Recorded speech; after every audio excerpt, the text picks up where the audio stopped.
Hello दोस्तों, कैसे हो आप सभी। आई होप कि आप बहुत ही बढ़िया होंगे। दोस्तों, आज हम बात करने वाले हैं सर्कुलेटरी सिस्टम की, यानी परिसंचरण तंत्र की। तो इसमें हम आज कुछ टॉपिकों को देखने वाले हैं। तो सबसे पहले हम बात करते हैं कि सर्कुलेटरी सिस्टम होता क्या है। तो इसमें क्या क्या क्या होता है ये देखते हैं। तो रुधिर एक परिसंचारी तरल ऊतक है। तो परिसंचरण तंत्र में क्या होता है, जिसमें ब्लड फ्लो, जैसे पूरी बॉडी में ब्लड का फ्लो होता है, उसकी स्टडी की जाती है, उसको परिसंचरण तंत्र कहते हैं। इसमें हम देखते हैं रुधिर के बारे में। रुधिर यानी ब्लड के बारे में। तो ब्लड क्या है? एक परिसंचारी या सर्कुलेटिंग तरल ऊतक है जो रुधिर वाहिनियों एवं हृदय में होकर पूर्ण शरीर में निरंतर परिक्रमा करके पदार्थों का स्थानांतरण करता है। सामान्य वयस्क मनुष्य में कितना लीटर होता है? तो 5 लीटर रुधिर पाया जाता है, जो कि शारीरिक भार का 7 से 0.0% भाग बनाता है। यह पानी से लगभग 5 गुना है। इसके बाद हम बात करते हैं दोस्तों रुधिर के क्लासिफिकेशन की। तो रुधिर के क्लासिफिकेशन में देखते हैं तो रुधिर है वो 2 चीज़ों से मिलकर बना होता है, प्लाज्मा और रक्ताणु। प्लाज्मा क्या होता है और रक्ताणु क्या होते हैं, इसको हम देखने वाले हैं। तो सबसे पहले हम देखते हैं रक्ताणु, यानी कि ब्लड सेल्स।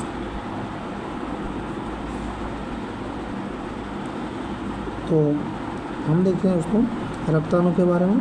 तो जो ब्लड सेल्स होती हैं वो होती हैं रेड ब्लड सेल्स, आरबीसी, श्वेत ब्लड सेल्स, डब्ल्यूबीसी और प्लेटलेट्स, यानी कि रक्त प्लेटलेट्स। इसमें जो श्वेत रक्ताणु है या डब्ल्यूबीसी है वो फर्दर 2 पार्ट में क्लासीफाई है, कणिका में श्वेताणु और कणिका विहीन श्वेताणु, यानी कि ग्रेन्युलोसाइट डब्ल्यूबीसी और एग्रेन्युलोसाइट डब्ल्यूबीसी। ग्रेन्युलोसाइट या कणिका में श्वेताणु होते हैं वो फर्दर क्लासीफाई है एसिडोफिलस, बेसिडोफिल्स एंड न्यूट्रोफिल्स। एंड कणिका विहीन है वो फर्दर क्लासीफाई है मोनोसाइट और लिम्फोसाइट। इसके बाद हम देखते हैं दोस्तों प्लाज्मा के बारे में। तो प्लाज्मा जिस प्रकार से हमने रुधिर में पहले हमने रक्ताणु का देख लिया दोस्तों, अभी हम देखते हैं प्लाज्मा के बारे में। अभी हम देखते हैं प्लाज्मा के बारे में। तो ये है रुधिर का हल्के पीले रंग का स्वच्छ एवं निर्जीव तरल होता है तथा रुधिर का 55% भाग बनाता है। इसमें 90 से 92% जल, 6 से 8% प्रोटीन व 0.9% लवण एंड 0.1% ग्लूकोज होता है। प्लाज्मा के प्रमुख अवयव एवं उनके कार्यों का विवरण निम्न प्रकार से है। तो हम देखते हैं कि अब प्लाज्मा में कौन कौन से जो तत्व या अवयव हैं वो पाए जाते हैं। सबसे पहले देखते हैं अवयव में जल पाया जाता है। कार्बनिक पदार्थ जैसे globulin, fibrinogen, prothrombin, glucose, amino अम्ल, वसा अम्ल, ग्लिसरॉल, हार्मोन, एंजाइम, रुधिर, यूरिया, ये सभी पदार्थ पाए जाते हैं। जहाँ पे ये इनका मात्रा दे रखी है, यानी कितने कितने % में ये पाया जाता है। इनके प्रमुख कार्य क्या होते हैं? तो इनके कार्य हैं जो कि क्या होते हैं, जैसे रुधिर दाब एवं आयतन का नियमन, परिवहन, परासरण दाब उत्पन्न करना, अल्फा बीटा परिवहन, गामा एंटीबॉडी निर्माण करना, रुधिर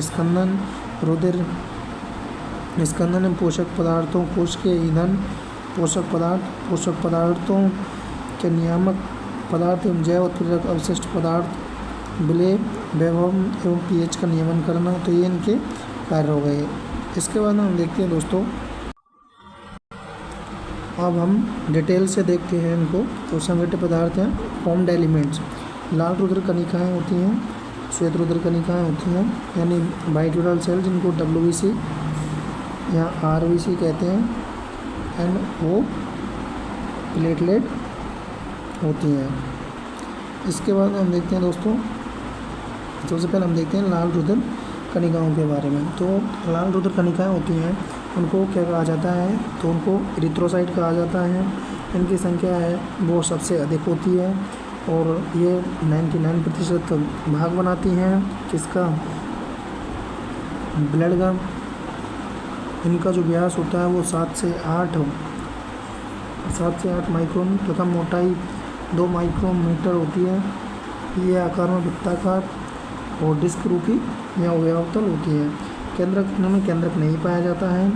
इनमें इनके बनने के समय केंद्रक होता है, लेकिन इनका मैच्योरेशन या परिपक्व होने के बाद में केंद्रक है वो नहीं पाया जाता है, नष्ट हो जाता है। इसमें केंद्रक के अतिरिक्त माइटोकॉन्ड्रिया, अंतःप्रद्रव्य जालिका, गोल्गी आदि का अभाव होता है। वयस्क पुरुष में 50 से 55 लाख प्रति घन मिली, महिला में लगभग 45 लाख प्रति घन मिलीमीटर होती हैं। केंद्रक की अनुपस्थिति के कारण इनमें हीमोग्लोबिन अधिक पाया जाता है। कोशिकाओं में कोशिका द्रव्य में पाया जाता है। यह एक श्वसन भरनक का कार्य करता है, रेस्पिरेटरी पिगमेंट का कार्य करता है। हीमोग्लोबिन की प्रोटीन्स ग्लोबिन होती है। तो जो इसकी हीमोग्लोबिन की प्रोटीन कौन सी होती है, ग्लोबिन प्रोटीन होती है, जो हीम नामक लाल रंग के पदार्थ से जुड़ा होता है। रुधिर का लाल रंग हीम के कारण ही होता है। हीमोग्लोबिन का प्रत्येक अणु ग्लोबिन की 4 पॉलीपेप्टाइड श्रृंखलाओं तथा फेरस आयन युक्त हीम के 4 अणुओं से मिलकर बना होता है। हीमोग्लोबिन ऑक्सीजन से सहयोग करके ऑक्सी हीमोग्लोबिन बनाता है। इसका सहयोग ऑक्सीजन के आंशिक दाब पर निर्भर करता है। इसमें कार्बोनिक एनहाइड्रेज भी काफ़ी मात्रा में पाया जाता है। एक स्वस्थ मनुष्य में हीमोग्लोबिन की मात्रा औसतन 12 से 16 ग्राम प्रति 100 मिलीलीटर होती है। इसके बाद हम देखते हैं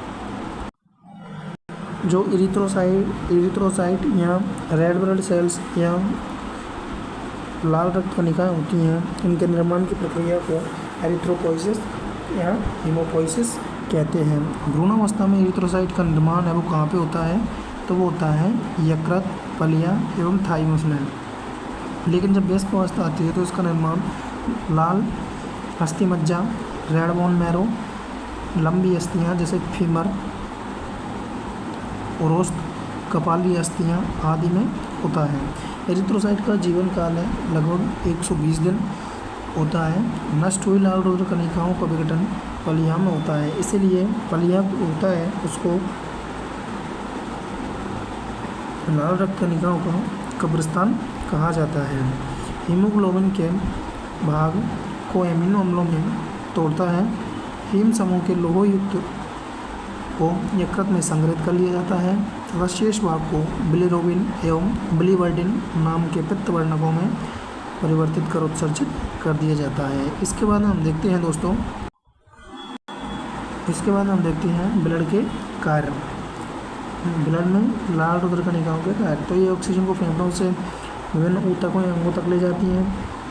ये कार्बन डाइऑक्साइड को शरीर की कोशिकाओं से फेफड़ों तक पहुंचाती हैं। ये रुधिर की विस्कोसिटी को नियमित करती हैं। हीमोग्लोबिन एक उभय प्रतिरोधी तंत्र की तरह कार्य करता है, जिसे इरिथ्रोसाइट रुधिर के पीएच को बनाए रखने में नियमित रखने में मदद करती है। दोस्तों, ये थी आज की क्लास जिसमें हमने परिसंचरण तंत्र क्या होता है और ब्लड के फंक्शंस क्या होते हैं, ब्लड किन किन चीज़ों से मिलकर बना होता है, यानी कि ब्लड के कंपोनेंट क्या क्या हैं, एंड आरबीसी या लाल रक्त कणिका के बारे में डिटेल से जाना। नेक्स्ट वीडियो में हम आगे की जो भी सेल्स होती हैं जैसे श्वेत कणिकाएँ जिन्हें WBC कहते हैं एंड प्लेटलेट्स होती हैं, उनके बारे में पढ़ेंगे। तो आज के लिए थैंक यू दोस्तों।